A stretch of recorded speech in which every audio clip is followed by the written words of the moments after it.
We're here today to talk to Michael Dickinson at Tapeta Farm about one of the premier training establishments in the United States.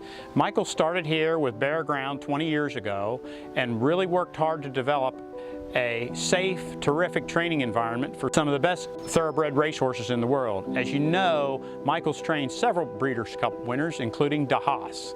So we're going to look primarily at his grass gallops, their level of safety, and at the paddocks he uses to turn his thoroughbred racehorses out on a daily basis.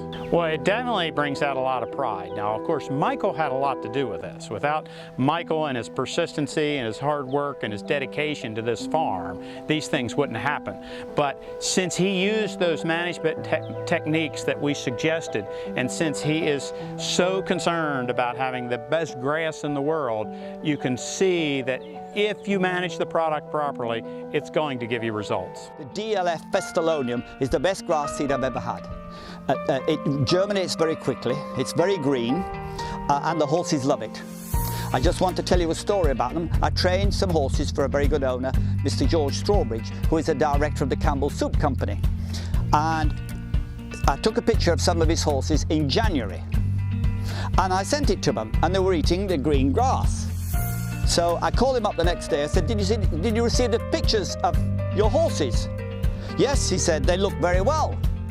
So I said, what about my grass? Oh, he said, it was photoshopped. In his management practices, you can tell, obviously, that he knows what he's doing and he takes good care of it and he pays attention to detail. That is pretty much obvious. And what you see then is that you can see somebody who values the difference in qualities between a fescue and a Festalonium. First you have to get it level with a couple different steps in it with aeration, and seeding will be your final step. And then we always go both ways, usually 50 pounds per acre one way, 50 pounds per acre the other way. The Miller Bel Air have serviced all our agricultural and equine needs for 20 years, and they've never let us down once. Thank you to the mill.